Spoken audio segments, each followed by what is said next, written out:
Welcome to stone dictation. Dictation 5 second बाद शुरू होगा।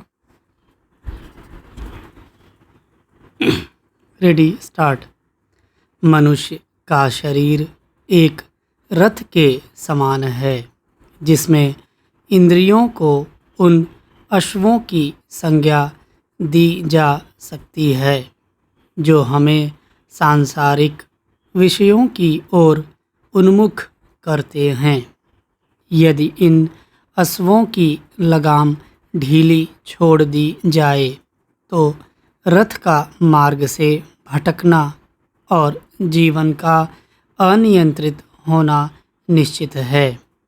अश्व रूपी इंद्रियों पर नियंत्रण का अर्थ अपनी इच्छा या आकांक्षा का दमन नहीं, बल्कि उन्हें विवेक की लगाम से अनुशासित करना है।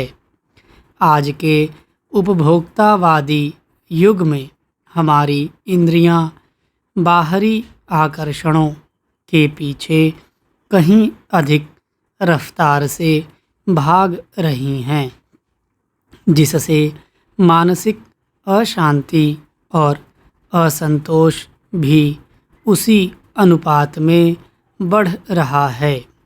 सुख की खोज भी हम अक्सर बाहरी वस्तुओं में करते हैं, लेकिन वास्तविक सुख इंद्रियों के दमन में नहीं, अपितु उनके संयम में छिपा है।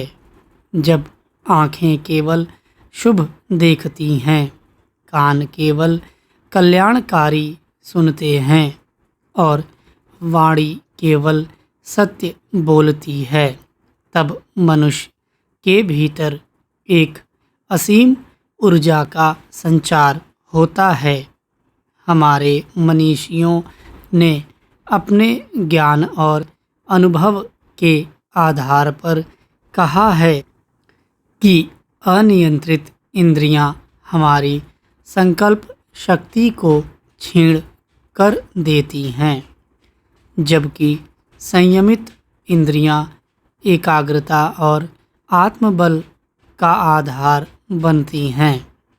गीता में भगवान श्री कृष्ण ने भी इंद्रिय नियंत्रण के महत्व को स्पष्ट करते हुए कहा कि हे अर्जुन, तुम सबसे पहले इंद्रियों को वश में करो, क्योंकि ये ज्ञान और विज्ञान का नाश करने वाले महान पापी का रूप धारण करने वाले काम या वासना को मारने के लिए अनिवार्य है।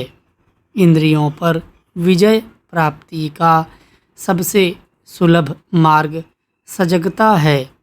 जब हम अपने प्रत्येक कर्म के प्रति जागरूक हो जाते हैं तो इंद्रियां स्वतः अनुशासित होने लगती हैं।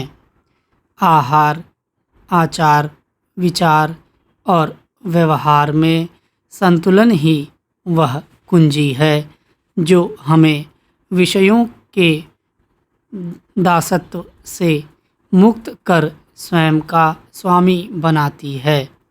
जिस व्यक्ति ने अपनी इंद्रियों को अपने वश में कर लिया, उसने समस्त संसार को जीत लिया, क्योंकि आंतरिक विजय ही वास्तविक सफलता है। स्टॉप।